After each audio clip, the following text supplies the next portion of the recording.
Hello and welcome my dear students. I am Rushali ma'am from VM academy classes Nashik. हम देख रहे हैं हमारे 11th साइंस का केमिस्ट्री, और ये नया सिलेबस है हमारे महाराष्ट्र स्टेट बोर्ड का जो लास्ट ईयर ही आया है। तो मैंने स्टार्ट किया है केमिस्ट्री का chapter number 9 elements of group 13, 14 and 15। तो इसके 2 लेक्चर ऑलरेडी हो चुके हैं। पहले लेक्चर में हमने इंट्रोडक्शन और इलेक्ट्रॉनिक कन्फिग्रेशन देखा था, दूसरे लेक्चर में हमने फिजिकल प्रॉपर्टी देखे थे। आज का लेक्चर नंबर 3 है। आज के लेक्चर में हम देखेंगे chemical properties of elements of group 13, 14 and 15। तो केमिकल प्रॉपर्टीज़ में हमें क्या क्या देखना है? हमें देखना है ऑक्सीडेशन स्टेट, तीनों ग्रुप के ऑक्सीडेशन स्टेट के बारे में हम अच्छे से देखेंगे। ओके, उसके बाद हम देखेंगे bonding of compound, reactivity towards air या ऑक्सीजन भी कह सकते हो तीनों ग्रुप की, reactivity with water, reactivity with halogen. ऐसे जो प्रॉपर्टीज़ है उन सारे प्रॉपर्टीज़ को और उनसे रिलेटेड क्वेश्चन को आज के लेक्चर में हम अच्छे से डिस्कस करेंगे। तो चलो स्टार्ट करते हैं। Chemical properties of the elements group 13, 14 and 15, lecture number 3, chapter number 9 elements of group 13, 14, 15। Group 13 है boron family, group 14 carbon family and group 15 nitrogen family with VM academy Nashik. तो चलो केमिकल प्रॉपर्टीज देखने हैं हमें। Chemical properties of the elements of group 13, 14 and 15। तो कौन से chemical properties देखने हैं हमें? तो हमें देखना है ऑक्सीडेशन स्टेट। जो ग्रुप 13, 14, 15 के एलिमेंट है इनका ऑक्सीडेशन स्टेट क्या है वो पहले हम देखेंगे। उसके बाद देखेंगे हम बॉन्डिंग इन कंपाउंड, कंपाउंड के में बॉन्डिंग कैसी होती है इनकी। उसके बाद रिएक्टिविटी टूवर्ड्स एयर और ऑक्सीजन कह सकते हो, ऑक्सीजन के साथ रिएक्शन कैसी है इनकी, reaction with water and reaction with halogen. तो चलो पहले हम देखेंगे ऑक्सीडेशन स्टेट को। तो चलो पहली प्रॉपर्टी देखते हैं ऑक्सीडेशन स्टेट। इस पे कभी कभी क्वेश्चन आ जाता है, write note on oxidation of P block element with respect to group 13, 14 and 15। तो हमें पता है ऑक्सीडेशन स्टेट क्या है, एक प्राइमरी केमिकल प्रॉपर्टी है किसी भी एलिमेंट की। हाईएस्ट ऑक्सीडेशन स्टेट एग्जिबिट करते हैं पी ब्लॉक के एलिमेंट जो इक्वल होती है नंबर ऑफ वैलेंस इलेक्ट्रॉन। तो इसकी ऑक्सीडेशन स्टेट किसके इक्वल में होंगी? Number of valence electron. तो कितने वैलेंस इलेक्ट्रॉन मतलब आउटर मोस्ट सेल में कितने इलेक्ट्रॉन प्रेजेंट है उतना ही इसका क्या होता है ऑक्सीडेशन स्टेट होता है mostly. Okay, sum of s and p electrons present in the valence shell. तो s ऑर्बिटल में कुछ है, तो अगर हम 14, 15 और 13 की बात कर रहे हैं हम 13, 14, 15, तो इसका होता है NH2 NP1, इसका होता है NH2 NP2 और 15 का इलेक्ट्रॉनिक कन्फिग्रेशन होता है NH2 NP3। तो इनका ऑक्सीडेशन स्टेट कैसे होता है देखो। तो ग्राउंड स्टेट में इसका ऑक्सीडेशन स्टेट होगा +3 और दूसरी भी एक ऑक्सीडेशन स्टेट दिखाते हैं ये +1। इसका ग्राउंड स्टेट में ऑक्सीडेशन स्टेट होगा +4, कभी कभी +2 और -4 भी दिखाता है, और ये हम देख चुके। ओके, उसके बाद जो नेक्स्ट वाला है इसका ऑक्सीडेशन स्टेट होता है +5, कभी कभी +3 और -3 भी दिखाता है। तो ये हो गए इनके ऑक्सीडेशन स्टेट। तो ये ग्राउंड स्टेट के ऑक्सीडेशन स्टेट है और ये अदर ऑक्सीडेशन स्टेट है ग्रुप 13, 14 एंड 15 का। तो इसके कौन से एग्जाम्पल होंगे यहाँ पे दिखेंगे क्या?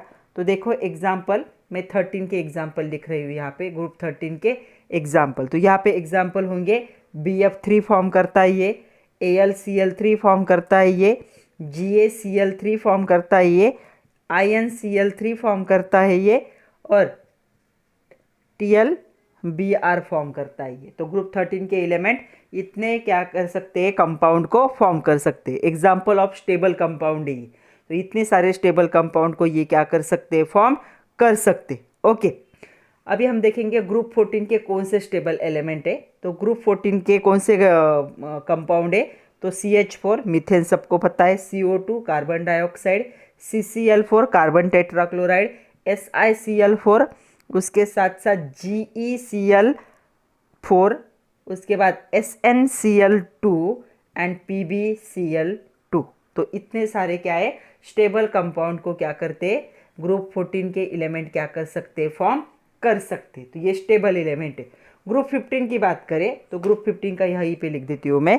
तो इसके स्टेबल एलिमेंट को कंपाउंड कौन से, N2O5, NH3, अमोनिया के बारे में तो हम जानते ही है, NF3, उसके बाद PH3, उसके बाद PCl5, आर्सेनिक, ASH3, SbH3, ये हाइड्राइड होते हैं, SbCl3 और BiCl3। तो इतने क्या कर सकते हैं, ये स्टेबल कंपाउंड को फॉर्म करने की इनकी एबिलिटी। और ऑक्सीडेशन स्टेट भी देख लो, ग्राउंड स्टेट में क्या है, जितना उनका वैलेंस इलेक्ट्रॉन होते तो देखो 3 + 2 5, 2 + 2 4, 2 + 1 3, तो उतना उनका ऑक्सीडेशन स्टेट होगा। और ये अदर ऑक्सीडेशन स्टेट भी दिखाते हैं, हमें पता है जब उनका कॉम्बिनेशन मोर इलेक्ट्रोनेगेटिव और लेस इलेक्ट्रोनेगेटिव एलिमेंट के साथ होता है तब क्या होते हैं, उनका थोड़ा सा ऑक्सीडेशन स्टेट में चेंजेस होते।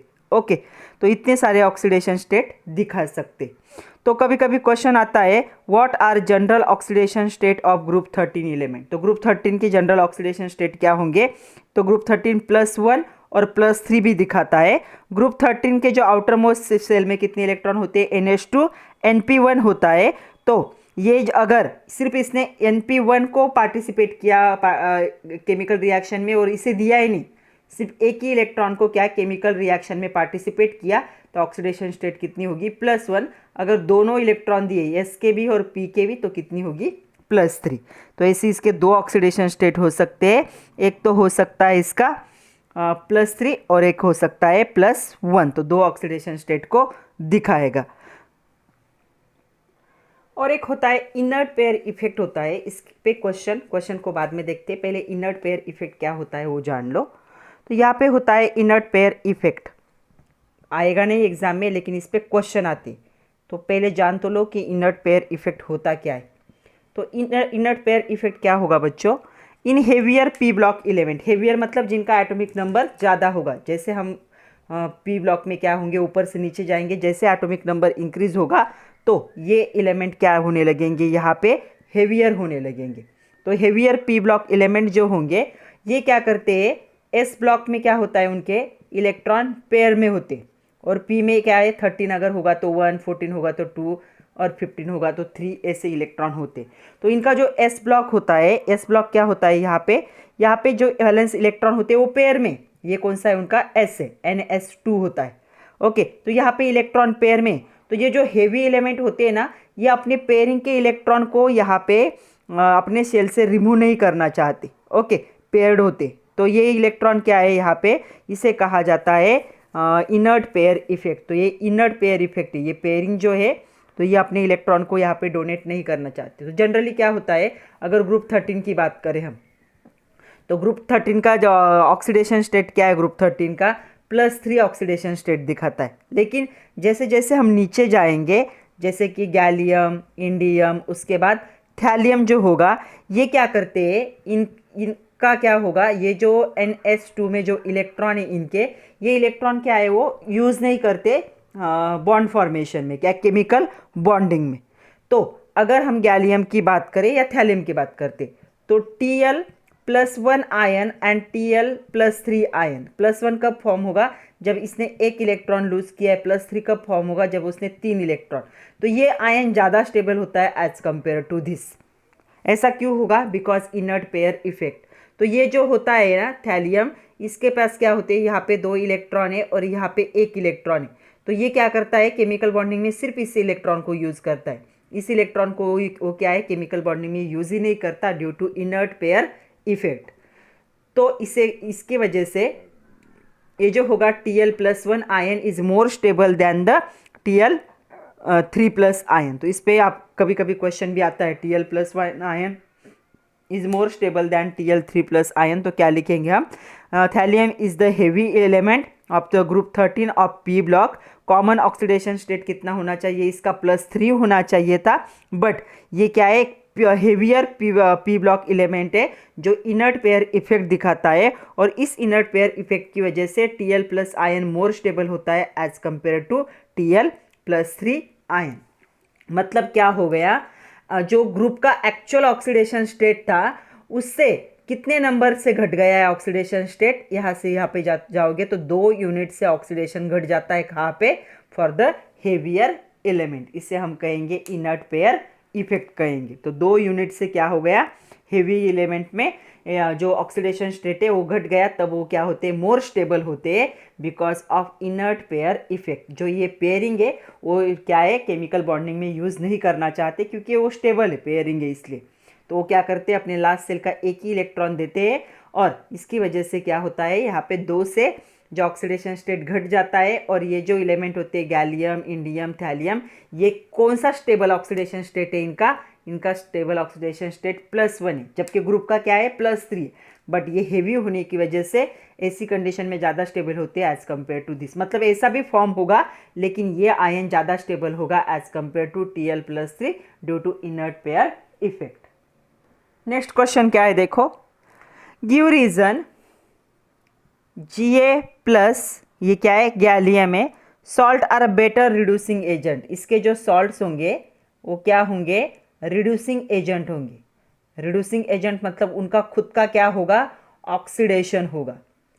एजेंट है रिड्यूसिंग एजेंट। एजेंट क्या होते हैं, इनका खुद का ऑक्सीडेशन होता है, दूसरों का वो क्या करते, रिडक्शन करते। वाइल Tl3+ सॉल्ट, इनके जो सॉल्ट होंगे वो क्या होते हैं, better oxidising agent. Oxidising agent मतलब क्या होगा, इनका खुद का रिडक्शन होगा, वो दूसरों को क्या करेंगे, ऑक्सीडेशन में हेल्प करेंगे। ओके, मतलब इनका खुद का क्या होने वाला है, ये रिड्यूसिंग एजेंट का काम करेगा, मतलब इसका ऑक्सीडेशन होगा तो ऑक्सीडेशन नंबर क्या होगा, इसका इंक्रीज होगा, और इसका ऑक्सीडेशन नंबर क्या होगा, डिक्रीज होगा जब वो ऑक्सीडाइजिंग एजेंट के तौर पे एक्ट होंगे। तो ऐसा क्यों क्वेश्चन पूछा गया है, तो चलो देखते हैं कि ऐसा क्यों है। 2 मार्क के लिए ऐसे क्वेश्चन आते हैं एग्जाम में। तो ये जो दोनों भी है, गैलियम एंड Tl, दोनों भी क्या है, ग्रुप 13 के एलिमेंट है, ओके, ऑफ पी ब्लॉक में प्रेजेंट होते हैं और ग्रुप 13 के एलिमेंट है दोनों भी, gallium and Tl। Gallium light element है और जो थैलियम है वो क्या है, थोड़ा सा हेवी है, एटॉमिक नंबर बहुत ज़्यादा है इसका, तो ये क्या है, हेवी है। तो ये क्या होगा, gallium is light element than the lighter element as compare to the thallium, या thallium is heavy element as compare to. तो ग्रुप का स्टेबल ऑक्सीडेशन स्टेट क्या होना चाहिए, +3 होना चाहिए। ओके, ग्रुप का +3 होना चाहिए था ऑक्सीडेशन स्टेट, लेकिन Ga क्या कर रहा है, एक इलेक्ट्रॉन को लूज कर रहा है। तो देखो Ga+ आयन कैसे फॉर्म होगा, Ga+ आयन, इनका जनरल इलेक्ट्रॉनिक कन्फिग्रेशन क्या होता है, NH2Np1। जब इसने अपने Np1 में से ये इलेक्ट्रॉन क्या कर दिया होगा, डोनेट कर दिया होगा गैलियम ने, तब ये Ga+। बट ये क्या है, लाइट एलिमेंट है, इसका स्टेबल ऑक्सीडेशन स्टेट कितना होगा, +3। ओके, तो +3 मतलब इसे और 2 इलेक्ट्रॉन क्या करने, डोनेट करने। तो इसका ऑक्सीडेशन स्टेट क्या हो रहा है, +1 से क्या होगा, +3, मतलब ऑक्सीडेशन स्टेट क्या हो गया, इसका इंक्रीज हो गया, मतलब इसका खुद का क्या हो रहा है, ऑक्सीडेशन स्टेबिलिटी के लिए कर रहा है। Ga से Ga3+ आयन क्या है, ज़्यादा स्टेबल है। ओके, क्यों, क्योंकि ये लाइट एलिमेंट है, लाइट एलिमेंट का ऑक्सीडेशन स्टेट स्टेबल कौन सा होता है, +3। ये क्या है, जो इफेक्ट होता है इनर्ट पेयर इफेक्ट, ये लाइट एलिमेंट नहीं दिखाते, हेवी एलिमेंट दिखाते। तो Ga+ से Ga3+ आयन ज़्यादा क्या होगा, स्टेबल होगा। तो ये सॉल्ट क्या करते हैं, +1 ऑक्सीडेशन से +3 ऑक्सीडेशन पे चले जाते हैं, मतलब ये जो तीनों इलेक्ट्रॉन है तीनों को डोनेट कर देंगे। तो ऑक्सीडेशन स्टेट क्या हो गया, देखो +1 से +3 हो गया, ऑक्सीडेशन स्टेट इंक्रीज हुआ, इसका ऑक्सीडेशन हुआ मतलब दूसरों का उन्होंने क्या किया होगा, रिडक्शन किया होगा, एक्ट हुए होंगे as a reducing agent. Okay, ये हो गया गैलियम का। अभी हम थैलियम की बात करते। तो Tl क्या है, यहाँ पे Tl क्या कहा है उन्होंने, 3+। ये क्या एक्ट होते हैं, एज अ ऑक्सीडाइजिंग एजेंट, मतलब इनका रिडक्शन होना चाहिए। तो Tl ने क्या किया है, ये हेवी एलिमेंट है, इसका स्टेबल ऑक्सीडेशन स्टेट क्या होगा, +1 होगा। ओके, ये स्टेबल ऑक्सीडेशन स्टेट है। तो Tl ने 3+ करते वक्त क्या किया होगा, इसने अपने s ऑर्बिटल के 2 और p ऑर्बिटल, ये NH2 है और ये Np1 है, तो ये तीनों इलेक्ट्रॉन इसने क्या कर दिए, डोनेट कर दिए होंगे। तो +3 से अपना ऑक्सीडेशन स्टेट कहाँ पे जाने वाला है, इसका +1। तो +3 से +1 हो गया, ऑक्सीडेशन स्टेट क्या हुआ है, डिक्रीज हुआ, मतलब इसका क्या हुआ, यहाँ पे रिडक्शन। अगर उसका खुद का रिडक्शन हुआ है तो वो क्या एक्ट होगा, एज अ ऑक्सीडाइजिंग एजेंट के तौर पे एक्ट होगा। तो ये इसीलिए ये साल्ट क्या होते हैं, Ga+ का सॉल्ट रिड्यूसिंग एजेंट, ताकि Ga3+ फॉर्म करके स्टेबल सॉल्ट फॉर्म कर सके, और Tl3+ का सॉल्ट ऑक्सीडाइजिंग एजेंट, ताकि वो क्या है +1 ऑक्सीडेशन अचीव कर सके, जो कि एक स्टेबल ऑक्सीडेशन स्टेट है हेवी एलिमेंट की। नेक्स्ट क्वेश्चन देखो क्या है। क्वेश्चन ऐसा है, how can you explain the higher stability of BCl3 as compare to TlCl3। तो अगर ग्रुप 13 की हम बात करें तो पहला मेंबर होता है बोरान और लास्ट मेंबर होता है Tl। तो ये क्या है, लाइटर एलिमेंट है, और ये क्या है, एक हेवी एलिमेंट है। इसका स्टेबल ऑक्सीडेशन स्टेट +3 होगा, इसका स्टेबल ऑक्सीडेशन स्टेट क्या होगा, +1 होगा, क्योंकि ये क्या दिखाता है यहाँ पे, इनर्ट पेयर इफेक्ट दिखाता है। ओके, साइज बड़ी होने के वजह से, हेवियर होने की वजह से। तो दो कंपाउंड हमें, दो सॉल्ट को हमें कंपेयर करना है। तो पहला है BCl3, तो यहाँ पे क्या होगा B3+ 3Cl-, और यहाँ पे क्या होगा Tl3+ 3Cl-। तो ये आयन और ये आयन को कंपेयर करें तो ये इसका ऑक्सीडेशन स्टेट +3 है और इसका भी +3। तो +3 किसका स्टेबल ऑक्सीडेशन स्टेट है, बोरॉन का। इसका स्टेबल ऑक्सीडेशन स्टेट क्या है, स्टेबल ऑक्सीडेशन स्टेट क्या होना चाहिए इसका, +1। तो ये +1 इसका स्टेबल ऑक्सीडेशन स्टेट है। ये नहीं चाहता कि इसके s ऑर्बिटल के भी इलेक्ट्रॉन चले जाए, वो नहीं छोड़ता उन इलेक्ट्रॉन को। तो इसका स्टेबल ऑक्सीडेशन स्टेट +1 होना चाहिए। इसलिए इस सॉल्ट के कंपैरिजन में ये सॉल्ट क्या होता है, ज़्यादा स्टेबल, क्योंकि इसमें बोरॉन का ऑक्सीडेशन स्टेट क्या है, स्टेबल है। अभी एक्सप्लेन कैसे करोगे बट, तो देखो, boron is lighter element of group 13। Outer most electronic configuration क्या होगा बोरॉन का, ये होगा यहाँ पे, यहीं पे लिख देती हूँ, 2s2 2p1 ऐसे होता है। ओके, और थैलियम क्या है, हेवियर एलिमेंट है ग्रुप 13 का। इसका आउटर मोस्ट इलेक्ट्रॉनिक कन्फिग्रेशन होता है 6s2 6p1। ओके, ये पहला मेंबर है और ये लास्ट मेंबर है। Because of small ionic radius boron form the stable compound +3 oxidation state. तो जिसका ऑक्सीडेशन स्टेट कौन सा है, स्टेबल +3। और यहाँ पे थैलियम क्या है, लार्ज एटॉमिक साइज है, इनर्ट पेयर इफेक्ट भी दिखाता है। तो मोर स्टेबल कंपाउंड फॉर्म करने के लिए ऑक्सीडेशन स्टेट क्या होना चाहिए, स्टेबल +1 होना चाहिए। Okay, as compare to +3 oxidation state. इसीलिए BCl3 is more stable then TlCl3। तो इसे हम क्या कर सकते हैं, एक्सप्लेन कर सकते हैं। चलो कुछ क्वेश्चन है, एक सेंटेंस में आंसर देना है। The group oxidation state of 14 group, 14 group की ऑक्सीडेशन स्टेट क्या होती है, कॉमन +4। दूसरा क्वेश्चन है, the stable oxidation state for lead, lead की ऑक्सीडेशन स्टेट क्या होगी। तो लीड क्या होता है, इसके ये होगा NH2NP2। तो ये भी एक हेवी एलिमेंट है लीड भी। तो ये भी नहीं चाहता, ये भी क्या होगा, इनर्ट पेयर इफेक्ट दिखाएगा, इन इलेक्ट्रॉन को नहीं छोड़ेगा। तो क्या होगा, ये दो इलेक्ट्रॉन बॉन्डिंग में यूज करेगा। तो इसकी स्टेबल ऑक्सीडेशन स्टेट क्या होगी लीड की, वो होगी +2। Oxidation state of carbon in CH4, CH4 में कार्बन की ऑक्सीडेशन स्टेट क्या होगी, तो हम देख चुके हैं, इसका होता है +1। तो क्या होगा, x + 4 × +1 इज इक्वल टू क्या होगा, 0। ओके, तो x की वैल्यू कितनी आएगी, -4। तो यहाँ पे क्या होगा, इसका ऑक्सीडेशन स्टेट -4 होगा। हम कैलकुलेट भी कर सकते। ओके, नेक्स्ट और एक क्वेश्चन है, क्वेश्चन देखो क्या है। GeCl4 is more stable then GeCl2 while PbCl2 is more stable than PbCl4। ऐसा क्वेश्चन है। ओके, तो जर्मेनियम क्लोराइड और यहाँ पे लीड क्लोराइड। तो देखो, ये जो दोनों भी है, जर्मेनियम और ये जो Pb है, दोनों भी क्या है, यहाँ पे कौन से ग्रुप को बिलोंग करते, 14th ग्रुप को बिलोंग करते, P ब्लॉक के। ओके, उन दोनों को देखोगे तो इस ग्रुप का जो होता है स्टेबल ऑक्सीडेशन स्टेट क्या होता है, इस ग्रुप का +4 होता है। ओके, बट ये क्या है, लाइट एलिमेंट है और ये क्या है, हेवी एलिमेंट है। इनका जनरल इलेक्ट्रॉनिक कन्फिग्रेशन होगा NH2NP2। ओके, तो S में 2 इलेक्ट्रॉन होते हैं और P में भी 2 इलेक्ट्रॉन होते। तो लाइट इलेक्ट्रॉन क्या करते हैं, इन चारों को क्या करेंगे, डोनेट कर देंगे और +4 ऑक्सीडेशन स्टेट होगी उनकी स्टेबल। बट जो हेवी एलिमेंट होंगे वो क्या करेंगे, सिर्फ इन दो इलेक्ट्रॉन को, यहाँ पे क्या आ जाएगा, इनर्ट पेयर इफेक्ट आएगा, तो इनको नहीं छोड़ेंगे, तो इनका स्टेबल ऑक्सीडेशन स्टेट क्या होगा, +2 होगा। तो यहाँ पे देखो, यहाँ पे +4 है, यहाँ पे +2 है, यहाँ पे +2 है, यहाँ पे +4 है। तो जर्मेनियम का कौन सा स्टेबल होगा, +4 ऑक्सीडेशन स्टेट वाला, तो ये कंपाउंड ज़्यादा स्टेबल होगा। और यहाँ पे PbCl3 का ऑक्सीडेशन स्टेट कौन सा स्टेबल है, 2, तो ये कंपाउंड ज़्यादा स्टेबल होगा as compare to this. But लिखोगे कैसे, तो लिखते वक्त क्या लिख सकते हैं, elements germanium and Pb belongs to the group 14 of the P block. The group oxidation state for the group 14 is +4.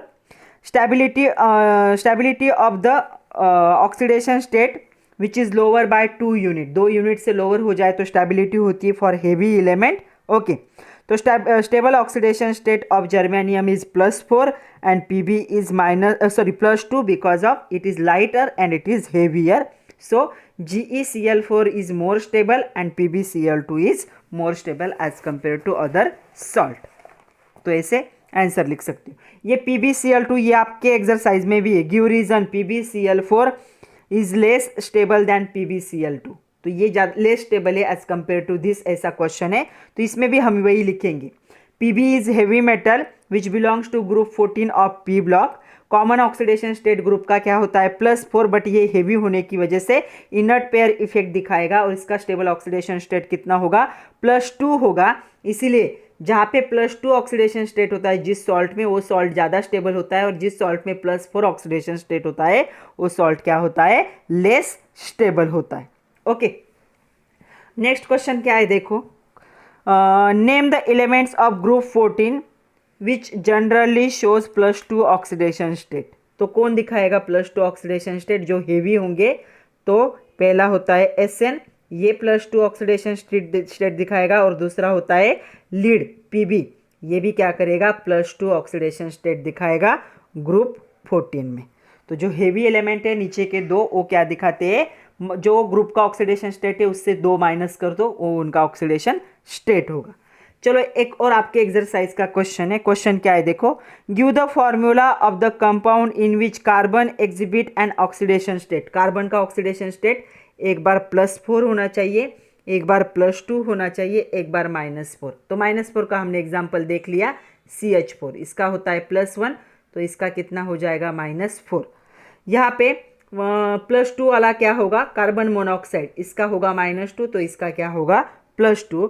और यहाँ पे CCl4 में देखोगे तो इसका होता है -1, तो इसका हो जाएगा +4। तो ये क्या होंगे इनके ऑक्सीडेशन स्टेट, चाहे तो निकाल के देख लो, इसे x एज्यूम करो, क्लोरीन का -1, तो x - 4 इज इक्वल टू 0, तो x की वैल्यू 4 आ जाएगी। वैसे ही तीनों का भी कर सकते हो। उसके बाद और एक क्वेश्चन है, हमें बताना है, आपके एक्सरसाइज का एक क्वेश्चन है, explain the trend in oxidation state of element from the nitrogen to bismuth. तो जो ग्रुप 15 की बात हो रही है, ग्रुप 15 नाइट्रोजन से लेकर बिस्मथ तक हमें क्या बताना है, ऑक्सीडेशन स्टेट में क्या चेंजेस है वो बताना है। तो देखो ग्रुप 15 के कितने एलिमेंट्स होते हैं, जो एलिमेंट होंगे 5 होंगे, और इनका जनरल इलेक्ट्रॉनिक कन्फिग्रेशन क्या होता है, NH2 NP3। तो इनके पास कितने वैलेंस इलेक्ट्रॉन है, वैलेंस इलेक्ट्रॉन कितने, देखो 3 2 कितने हो गए, 5 वैलेंस इलेक्ट्रॉन है। तो इनका कॉमन ऑक्सीडेशन स्टेट क्या होता है इस ग्रुप का, तो कॉमन ऑक्सीडेशन स्टेट होता है -3 +3 और +5, ऐसे 3 ऑक्सीडेशन स्टेट को दिखाते। तो ये ऑक्सीडेशन स्टेट -3 to +5 इसके रेंज में होता है। तो ये हो गई ऑक्सीडेशन स्टेट की रेंज हो गई ग्रुप 15 का। तो ग्रुप 15 पॉजिटिव ऑक्सीडेशन स्टेट दिखाएगा। कौन से पॉजिटिव ऑक्सीडेशन स्टेट होते हैं, +3 और +5, due to inert pair effect. Inert pair effect की वजह से क्या होते हैं, ये क्या होंगे, +5 ऑक्सीडेशन स्टेट डिक्रीज हो जाता है +3 में, मतलब एक्चुअल कितना होना चाहिए +5, लेकिन 2 से कम हो जाएगा because of inert pair effect. कैसे देखो, NH2 NP3, तो यहाँ पे S में कितने इलेक्ट्रॉन होंगे 2, और P में कितने इलेक्ट्रॉन होंगे 3। तो इनर्ट पेयर इलेक्ट्रॉन की इफेक्ट की वजह से इस इलेक्ट्रॉन को नहीं छोड़ेगा, तो कितना 5 होना चाहिए था ऑक्सीडेशन स्टेट, लेकिन कितना होगा हेवी एलिमेंट में +3 ही होगा। और ग्रुप 15 के जो एलिमेंट्स होते हैं वो कभी कभी क्या करते हैं, डोनेट इलेक्ट्रॉन पेयर, कभी कभी इलेक्ट्रॉन पेयर को डोनेट करते हैं, तब उनका ऑक्सीडेशन स्टेट कितना होता है, -3 होता है। जनरली नाइट्रोजन जो होता है इसका -3 ऑक्सीडेशन स्टेट होगा, तो नाइट्रोजन का ऑक्सीडेशन -3 होता है और +5 जो बाकी के एलिमेंट है +5 भी दिखाते। तो कुछ एग्जाम्पल देखेंगे हम इस ग्रुप के। तो देखो, अगर हम NH3 की बात करें तो NH3 में ऑक्सीडेशन स्टेट क्या होगा इसका, नाइट्रोजन का -3 होगा। PH3 में अगर बात करेंगे तो इसका +1 होता है, इसका कितना होगा, -3। ASH3 में क्या होगा इसका, यहाँ पे +1 होता है तो ये क्या होगा, -3 होगा। ओके, तो ऐसे क्या होंगे, ऑक्सीडेशन स्टेट क्या होंगे, यहाँ पे चेंज होगी। अगर PCl5 की बात करें तो इसका -1 होता है तो इसका कितना हो जाएगा, +5। PF3 की बात करें तो यहाँ पे PF5 होता है, PF, तो देखो PF5 तो इसका -1 फ्लोरीन का, तो इसका कितना आ जाएगा, +5। तो ऐसे +5 ऑक्सीडेशन को भी, स्टेट को भी दिखाते। उसके बाद BiH3, तो ये माइनस हो जाएगा तो इसका ऑक्सीडेशन स्टेट कितना होगा, +3, क्योंकि ये मेटल है और ये मेटल भी नहीं और मेटालॉइड भी नहीं है, ये क्या है, सेंटर में, तो इसका क्या होगा, -1 होगा तो इसका कितना आएगा, +3। तो ऐसे कौन से ऑक्सीडेशन स्टेट दिखाए, देखो इन एलिमेंट में -3 दिखाया, +3 दिखाया और +5 भी दिखाया, तो ऐसे ऑक्सीडेशन स्टेट इसके हो सकते हैं। दूसरा हमें देखना है bonding in compound. Bonding in compound, इस पे भी क्वेश्चन आता है, discuss the nature of bonding in compound of group 13, 14 and 15 element. तो चलो देखते हैं क्या होगा। जो लाइट एलिमेंट होंगे, लाइट एलिमेंट किसके, लाइटर भी कह सकते हो, ग्रुप 13, 14 और 15 के, इनकी क्या होती है, स्मॉल एटॉमिक रेडियाई होती है। ओके, और क्या होता है, हाई आयोनाइजेशन एंथैल्पी होता है, ज़्यादा एनर्जी लगती है इनके आउटर मोस्ट सेल में से इलेक्ट्रॉन को निकालने के लिए, क्योंकि साइज़ क्या है इनकी, छोटी है, न्यूक्लियस के ज़्यादा करीब होते हैं। तो यहाँ पे जो कोवैलेंट बॉन्ड होता है with other atom by overlapping of valence shell orbital, तो ये क्या करते हैं, कोवैलेंट बॉन्ड को फॉर्म करते हैं बाय ओवरलैपिंग। तो छोटी साइज होने की वजह से और आयोनाइजेशन एनर्जी ज़्यादा होने की वजह से जो लाइट एलिमेंट होंगे ग्रुप 13, 14, 15 के, वो जब भी कोवैलेंट बॉन्ड बनाते हैं किसी और एलिमेंट के साथ, तो वो कैसे बनाते हैं, बाय ओवरलैपिंग। ओवरलैपिंग से क्या करेंगे, ये कोवैलेंट बॉन्ड बनाएंगे। ओवरलैपिंग किसकी होगी, valence shell orbital, outermost जो सेल होता है उसका क्या होगा, ओवरलैपिंग होगा। एज वी मूव डाउन, तो जैसे हम नीचे जाएंगे तो आयोनाइजेशन एनर्जी क्या होने लगती है, यहाँ पे डिक्रीज होने लगती है। क्यों, क्योंकि साइज बढ़ती जाएगी, न्यूक्लियस से डिस्टेंस इंक्रीज होगा, तो कम से कम एनर्जी में आउटर मोस्ट सेल से इलेक्ट्रॉन क्या हो सकते हैं, निकल सकते हैं। तो आयोनाइजेशन एनर्जी क्या होती है, जैसे ऊपर से नीचे जाएंगे हम तो क्या होती है, ये डिक्रीज होती है ग्रुप में। ओके, रेडियस क्या होती है, इंक्रीज होती है, एटॉमिक रेडियस क्या होगी, इंक्रीज होगी ग्रुप में, ऊपर से नीचे जाएंगे। तो वैलेंस शेल ऑर्बिटल क्या होंगे, यहाँ पे मोर डिफ्यूज होने लगते हैं, मतलब थोड़े से एक्सपांड होने लगते। तो हेवी एलिमेंट जो होंगे इन ग्रुप के, इनके क्या करते हैं, ये कोवैलेंट बॉन्ड फॉर्म कर रहे हैं छोटी साइज की वजह से। तो यहाँ पे जो हेवी एलिमेंट्स होंगे वो क्या करते हैं, यहाँ पे आयोनिक बॉन्ड फॉर्म करते, because of ionisation energy decrease हो रही है, एटॉमिक रेडियस इंक्रीज हो रही है, और जो ये होगा वैलेंस ऑर्बिटल है वो क्या हो रहा है, डिफ्यूज हो रहा है। तो जैसे हम नीचे जाएंगे, हेवी एलिमेंट क्या करते, आयोनिक बॉन्ड, लाइट एलिमेंट क्या करते थे, कोवैलेंट बॉन्ड फॉर्म करते थे। ये क्या करेंगे, यहाँ पे आयोनिक बॉन्ड क्या करेंगे, फॉर्म करेंगे। ओके, तो ये जो मेंबर्स होते हैं ग्रुप के, belongs to the second period, do not have D orbital. तो सेकंड पीरियड के जैसे बोरॉन है, कार्बन है, नाइट्रोजन है, इनके पास क्या है, डी ऑर्बिटल नहीं होता, मतलब इनके पास एक्सपांड क्या है, एक्सपांड देयर ऑक्टेट, ये अपने ऑक्टेट को एक्सपांड नहीं कर सकते क्योंकि इनके पास डी ऑर्बिटल प्रेजेंट नहीं है। तो subsequent element in the group possess the D orbital, जिनके पास डी ऑर्बिटल होते हैं एज अ वैलेंस शेल, मतलब बाहर का शेल होगा, they expand their octet forming the variety of compound, वो क्या कर सकते हैं, वैरायटी ऑफ कंपाउंड को फॉर्म कर सकते हैं डी ब्लॉक। डी ब्लॉक बड़ा ब्लॉक है, तो जिनके पास डी ब्लॉक होता है वो वैरायटी ऑफ कंपाउंड फॉर्म कर सकते हैं। जिनके पास डी ब्लॉक नहीं है वो क्या होंगे, उनके कंपाउंड लिमिटेड होंगे।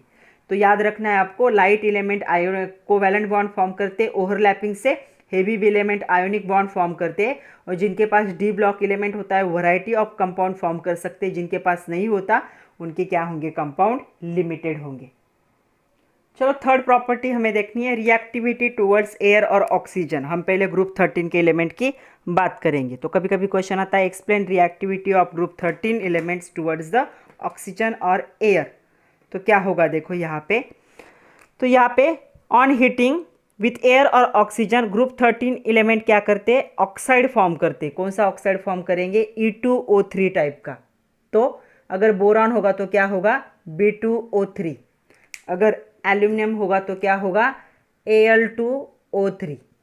तो गैलियम होगा तो Ga2O3। इस टाइप के क्या करते हैं, ऑक्साइड वो फॉर्म करते थे। यहाँ पे E stands for element of group 13। Boron हो सकता है, एल्यूमिनियम, गैलियम, इंडियम, थैलियम, कुछ भी हो सकता है। ओके, दूसरा क्या होगा, ऑन हाई हीटिंग, इससे भी ज़्यादा टेम्परेचर में अगर हीट करते हो ग्रुप 13 के एलिमेंट को, वो जो नाइट्रोजन प्रेजेंट होता है एयर में उसके साथ भी क्या होते हैं, रिएक्ट होते हैं, और ये करस्पॉन्डिंग नाइट्राइड बनाते हैं। तो ये क्या है, करस्पॉन्डिंग नाइट्राइड्स को बनाएंगे। तो यहाँ पे ऐसे बन सकते, जैसे Bn बन सकता है, BAl बन सकता है, सॉरी AlN बन सकता है। तो ऐसे क्या करेंगे, ये नाइट्राइड को फॉर्म करेंगे, जहाँ पे E का मीनिंग क्या होगा, ग्रुप 13 के कोई भी एलिमेंट हो सकते हैं। दूसरा हमें देखना है ग्रुप 14 के एलिमेंट का क्या होगा। The elements of group 14 heating with air और oxygen they from the oxide, EO type का ऑक्साइड क्या करेंगे, फॉर्म करेंगे, और EO2 टाइप का ऑक्साइड भी क्या करते हैं, ये फॉर्म करते हैं। स्टेबल ऑक्सीडेशन स्टेट के अवेलेबिलिटी जो होगी ऑक्सीजन की उस पर डिपेंड होगा। तो देखो क्या होगा, E for any element of group 14 कौन हो सकता है, कार्बन, सिलिकॉन, जर्मेनियम, टीन और लीड। ऑक्सीजन के साथ रिएक्ट होगा तो यहाँ पे EO बन सकता है। ऑक्सीडेशन स्टेट क्या है, डिपेंड है ऑक्सीजन की, इस पे डिपेंड है कि ये बनेगा या फिर ये बनेगा। और दूसरा क्या हो सकता है, एलिमेंट सॉलिड स्टेट में होगा, ऑक्सीजन गैस के साथ रिएक्ट होके EO2 टाइप का भी कंपाउंड यहाँ पे बनाते। तो यहाँ पे क्या क्या बन सकता है, देखो यहाँ पे CO बन सकता है, SiO बन सकता है, GeO बन सकता है, और मोर ऑन। यहाँ पे क्या हो सकता है, CO2 बन सकता है, SiO2 बन सकता है, GeO2 बन सकता है, एंड मोर। तो ऐसे क्या होंगे, ऑक्साइड फॉर्म होंगे दो टाइप के। तीसरा हमें देखना है ग्रुप 15 के एलिमेंट। तो जो एलिमेंट्स होंगे ग्रुप 15 के, ये एयर या ऑक्सीजन के साथ हीट करेंगे तो दो टाइप के ऑक्साइड बना सकते हैं। कौन से दो टाइप होंगे ऑक्साइड के, देखो पहला होगा यहाँ पे E2O3 और दूसरा होगा यहाँ पे E2O5। तो ऐसे दो टाइप के ऑक्साइड को क्या कर सकता है, यहाँ पे बना सकता है। ओके, ये उसके मल्टीप्लिकेशन में 2 6 भी ये इसी का फॉर्मेट है, 2 से 1 चेंज हो गया है, ये भी उसी का फॉर्मेट है। तो देखो क्या होगा, P4 फास्फोरस जब ऑक्सीजन के साथ रिएक्ट होगा तो कौन सा ऑक्साइड बनाएगा, P4O6 या P4O10 भी बना सकता है। वैसे आर्सेनिक अगर O2 के साथ रिएक्ट हुआ तो AS4O6 बना सकता है। बिस्मथ अगर रिएक्ट हुआ तो Bi2O3, ऐसे कॉम्प्लेक्स ऐसे क्या होंगे, ऑक्साइड बनेंगे। Due to increase in the metallic character down the group, जैसे हम ऊपर से नीचे जाते हैं मेटेलिक कैरेक्टर क्या होता है, ग्रुप 13, 14, 15 का क्या होता है, इंक्रीज होता है। Nature of their oxide gradually varies from acidic through the amphoteric to basic. मतलब ऊपर के क्या होंगे, ऊपर के जो होते हैं तीनों ग्रुप में, तो ऊपर के क्या होते हैं, ऑक्साइड एसिडिक होते हैं, मतलब बेस के साथ रिएक्ट होके क्या करेंगे, न्यूट्रल मतलब सॉल्ट और वाटर बनाएंगे। जो बीच के होंगे वो क्या होंगे, एम्फोटेरिक होंगे, मतलब अगर एसिड के साथ रिएक्ट होंगे तो बेस की तरह तो एक्ट करेंगे, अगर बेस के साथ रिएक्ट होते तो एसिड की तरह एक्ट करेंगे। और जो नीचे के होते हैं वो क्या होते हैं, बेसिक होते। ओके, बेसिक मतलब ये एसिड के साथ रिएक्ट होंगे और सॉल्ट और वाटर को बनाएंगे। तो ये मेटालिक कैरेक्टर की वजह से हो रहा है। जैसे हम ग्रुप 13, 14, 15 में ऊपर से नीचे आते हैं तो मेटालिक कैरेक्टर इंक्रीज होता है, तो ये जो ऑक्साइड्स होंगे ऊपर के एसिडिक होंगे, बीच वाले एम्फोटेरिक होंगे, और नीचे के क्या होंगे, बेसिक होंगे। तो आपके टेक्स्ट बुक में एक टेबल भी दिया है कौन सा किस टाइप का है उसके लिए। तो हम लिखेंगे कुछ एग्जाम्पल एसिडिक ऑक्साइड के। तो एसिडिक ऑक्साइड क्या होंगे, हम लिख रहे हैं ग्रुप 13 के बेसिक ऑक्साइड, और हम बाद में लिखेंगे एम्फोटेरिक। एम्फोटेरिक मतलब जिसके कांटेक्ट में आते हैं उसके अपोजिट, अगर एसिड के कांटेक्ट में आएंगे तो बेस की तरह एक्ट होंगे, बेस के कांटेक्ट में आएंगे तो एसिड की तरह एक्ट होंगे। तो ग्रुप 13 में देखो कौन कौन होगा। तो यहाँ पे B2O3 क्या होता है, बेसिक होता है। Al2O3 और Ga2O3 क्या होता है, एम्फोटेरिक होता है। Iron2O3 और Tl2O3 क्या होता है, बेसिक होता है। तो ये उल्टा हो गया, सॉरी, नाम ही चेंज करते। ये तीसरा वाला क्या है, बेसिक है, ये बेसिक है और ये एम्फोटेरिक है। कभी कभी नाम देते हैं और आपको क्लासिफाई करने के लिए भी क्वेश्चन आता है, क्लासिफाई करो नीचे दिए गए। तो ये बेसिक ऑक्साइड, ओके। ये हो गए ग्रुप 13 की। अभी ग्रुप 14 के ही देखते हैं, ग्रुप 14 में कौन से होंगे। तो ग्रुप 14 में देखो, पहला है CO2 एसिडिक के, SiO2 भी एसिडिक के, CO2 और SiO2 दोनों भी एसिडिक के। उसके बाद GeO2 भी एसिडिक है, जर्मेनियम का। SnO2 क्या है, एम्फोटेरिक है, और PbO2 भी क्या है, एम्फोटेरिक है। इसके पास कोई भी बेसिक ऑक्साइड नहीं है ग्रुप 14 के पास। अभी हम बात करेंगे ग्रुप 15 की।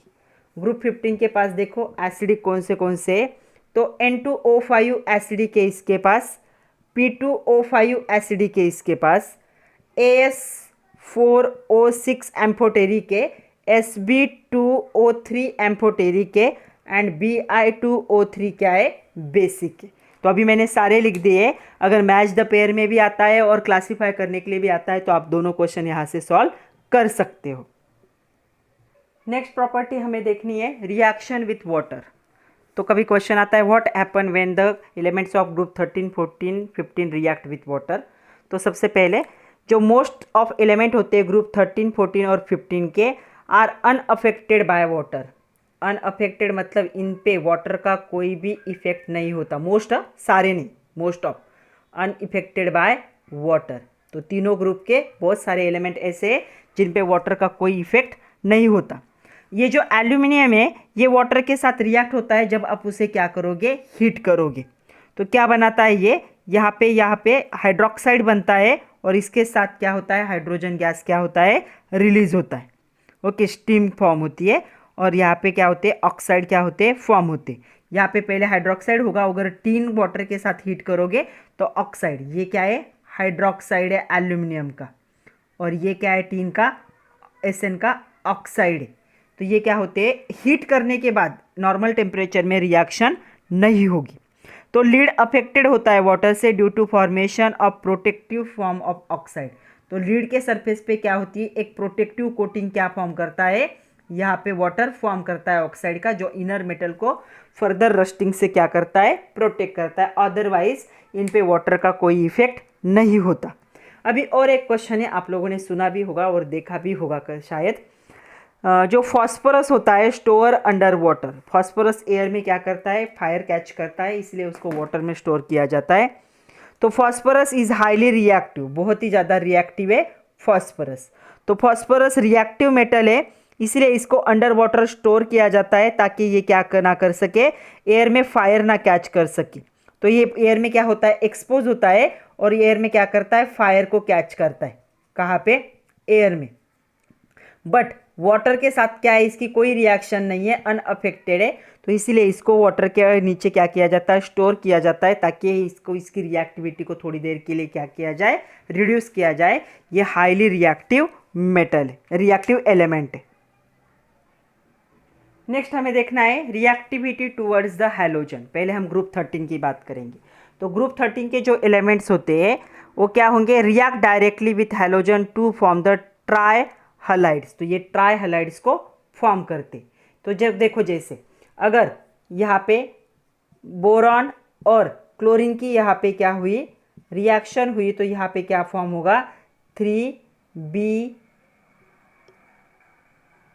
3 नहीं, यहाँ पे 2 होना चाहिए, 2BCl3। तो ये क्या करते हैं, ट्राई जो होते हैं, ट्राई हैलाइड्स को क्या करते हैं, फॉर्म करते। तो ये से क्या है, अलग अलग कंपाउंड को फॉर्म करेंगे। यहाँ पे ई फॉर क्या हो सकता है, boron, aluminium, gallium, indium. Thallium react नहीं होगा, वो क्या है, वो उसके साइज बहुत बड़ी है और वो क्या है, हेवी एलिमेंट है इसलिए। और एक्स क्या हो सकता है, फ्लोरीन, क्लोरीन, ब्रोमीन, आयोडीन, इनको क्या कहा जाता है, हैलोजेंस कहा जाता है। तो हैलोजन के साथ रिएक्ट होके क्या बना सकते हैं, यहाँ पे EX3 टाइप का जो होगा इसे कहा जाता है ट्राई हैलाइड्स कहा जाता है, वो बनाएगा। अगर Al रिएक्ट होगा तो क्या होगा, AlCl3 या फिर AlBr3। उसके बाद गैलियम रिएक्ट होगा तो GaCl3। तो ऐसे कंपाउंड क्या होंगे, फॉर्म होंगे, जिनको क्या कहा जाता है, ट्राई हैलाइड्स कहा जाता है, वो यहाँ पे फॉर्म होंगे। और जो Tl होगा, thallium, is exceptional formation of monohalide. ये क्या करता है, ये ट्राई हैलाइड नहीं बनाएगा, ये क्या बनाता है, थैलियम मोनोहलाइड बनाता है। ये क्यों, क्योंकि इसकी स्टेबल ऑक्सीडेशन स्टेट क्या है, थैलियम की +1 है, इसलिए ये क्या है, मोनोहलाइड बनाएगा। बाकी सारे क्या बनाएंगे, ट्राई हैलाइड बनाएंगे। तो मोनोहलाइड को ऐसे भी दिखाया जाता है, X for any halide, chlorine, fluorine, bromine और आयोडीन। नेक्स्ट है ग्रुप 14। तो all elements of group 14 except carbon, carbon को छोड़ के बाकी जितने भी एलिमेंट है ग्रुप 14 के, they directly react with the halogen to form tetrahalide. क्या करते ये टेट्राहलाइड्स क्या करते, फॉर्म करते, जिसका फॉर्मूला होगा EX4। जैसे सिलिकॉन है, सिलिकॉन अगर हलाइड के साथ रिएक्ट होता है तो यहाँ पे क्या बनेगा, SiX4। ओके, तो X क्या हो सकता है, सपोज हमने क्लोरीन ले लिया तो यहाँ पे क्या होगा, SiCl4। तो ऐसे क्या होंगे, यहाँ पे टेट्राहलाइड क्या होंगे, फॉर्म होंगे। जो एलिमेंट्स होंगे heavy element, germanium and Pb, इनकी स्टेबल ऑक्सीडेशन स्टेट क्या होती है, +2। तो ये क्या बनाएंगे, यहाँ पे ये बनाएंगे डाई हलाइड, ये टेट्रा नहीं बनाएंगे, डाई हलाइड बनाएंगे। तो इनकी स्टेबल ऑक्सीडेशन स्टेट क्या होती है, +2, इसलिए ये डाई हलाइड बनाते। स्टेबिलिटी डाई हलाइड की क्या होती है, increase down the group as inert pair effect. हमें पता है इनर्ट पेयर इफेक्ट की वजह से क्या है, ऑक्सीडेशन स्टेट 2 से कम हो गया है, तो ये डाई हलाइड बनाएंगे। जो आयोनिक कैरेक्टर होता है हलाइड का, increase the stability steadily down the group. तो क्या होगा, जो आयोनिक कैरेक्टर है वो भी क्या होगा, जैसे जैसे नीचे जाओगे इंक्रीज होगा। हमें पता है ऊपर के लाइट एलिमेंट क्या है, कोवैलेंट बॉन्ड बनाते हैं, और नीचे के हेवी एलिमेंट क्या करते हैं, आयोनिक बॉन्ड बनाते हैं। तो आयोनिक कैरेक्टर भी ग्रुप में क्या होगा, जैसे नीचे जाओगे इंक्रीज होगा। उसके बाद ग्रुप 15 देखो, जो एलिमेंट्स होंगे ग्रुप 15 के, they react with halogen to form the 2 series. तो ये क्या बनाते हैं, यहाँ पे ट्राई हैलाइड्स भी बनेंगे। तो ट्राई हैलाइड्स कैसे होंगे, EX3। और यहाँ पे पेंटा हैलाइड भी बनते, तो जिसका ऑक्सीडेशन स्टेट +3 होगा वो क्या करेंगे, तो यहाँ पे ऑक्सीडेशन स्टेट जो है ग्रुप 15 के एलिमेंट का, अगर +3 होता है तो ऐसे बनेगा, और ऑक्सीडेशन स्टेट +5 होता है तो यहाँ पे पेंटा हैलाइड भी बनाएगा। तो penta halide possess the more covalent character due to, इसके पास क्या है, वैकेंट d ऑर्बिटल होता है बॉन्डिंग में, इसलिए तो इसके पास क्या होता है, यहाँ पे कोवैलेंट कैरेक्टर ज़्यादा होता है, क्योंकि इसके पास क्या है, d ऑर्बिटल प्रेजेंट है, vacant d orbital. Nitrogen being second period element does not have the d block. तो नाइट्रोजन के पास d ब्लॉक नहीं है, इसलिए नाइट्रोजन कभी भी पेंटा हैलाइड नहीं बनाएगा। नाइट्रोजन हमेशा क्या बनाता है, ट्राई हैलाइड ही बनाता है। ट्राई हैलाइड कैसे होगा, नाइट्रोजन का NF3 NCl3, ऐसे ट्राई हैलाइड, पेंटा हैलाइड नहीं बनाएगा क्योंकि इसके पास d ऑर्बिटल नहीं। तो ट्राई हैलाइड जो होते हैं ग्रुप 15 एलिमेंट के, ये क्या होते हैं, प्रीडोमिनेंटली क्या होते हैं, कोवैलेंट होते। सिर्फ यहाँ पे BiF3 को छोड़ दिया, ये क्या है, आयोनिक है। बाकी सारे ट्राई हैलाइड क्या होंगे, यहाँ पे कोवैलेंट कैरेक्टर दिखाएंगे। ओके, तो ये आयोनिक के, बाकी सारे क्या है, कोवैलेंट है। और स्टेबल हैलाइड नाइट्रोजन का कौन सा है, this one is the stable halide. एक MCQ पॉइंट है, हाँ ये याद रखो। The stable halide of nitrogen is NF3। तो इसी पे क्वेश्चन है, nitrogen does not form penta halide. तो nitrogen atomic number 7, electronic configuration Na1s2 2s2 2p3। कितने अनपेयर्ड इलेक्ट्रॉन है, देखो यहाँ पे कितने, 1 2 3, ये भी पेयर्ड है और ये भी पेयर्ड है। तो अनपेयर्ड इलेक्ट्रॉन कितने हैं? अनपेयर्ड इलेक्ट्रॉन इसके पास है 3 इलेक्ट्रॉन। ओके, मतलब कितने कोवैलेंट बॉन्ड बना सकता है? 3 कोवैलेंट बॉन्ड बना सकता है। तो ये क्या करेगा? NX3 के साथ NX3 मॉलिक्यूल फॉर्म कर सकता है। ओके, वैलेंस शेल जो नाइट्रोजन का है, वैलेंस शेल कौन सा है नाइट्रोजन का? N=2 है। जिसमें s ऑर्बिटल भी प्रेजेंट है और p ऑर्बिटल भी प्रेजेंट है। ओके, बट यहाँ पे d ऑर्बिटल है क्या? नो, यहाँ पे d ऑर्बिटल प्रेजेंट नहीं है। तो नाइट्रोजन अपने ऑक्टेट को एक्सपांड नहीं करता है, इसलिए ये कभी भी ऐसे NCl5 या फिर NF5 ऐसे कंपाउंड कभी भी नहीं बना सकता, क्योंकि इसके पास d ऑर्बिटल नहीं है। इसीलिए ये कभी भी पेंटाहलाइड्स को फॉर्म नहीं कर सकता। इसके आउटर मोस्ट सेल में 3 अनपेयर्ड इलेक्ट्रॉन है, 3 कोवैलेंट बॉन्ड बनाने की कैपेसिटी है। इसके पास डी ब्लॉक प्रेजेंट नहीं है, डी ऑर्बिटल, और ये अपने ऑक्टेट को एक्सपांड नहीं करता, इसलिए कभी भी पेंटाहलाइड नहीं बनेंगे। हमेशा क्या बनेंगे? ट्राई हलाइड ही बनेंगे नाइट्रोजन के।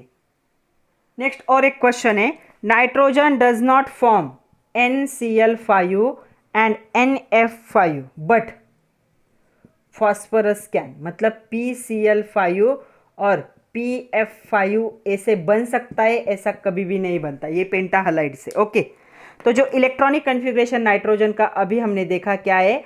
1s2 2s2 2p3, और फॉस्फोरस का 15 नंबर है 1s2 2s2 2p6 3s2 3p3।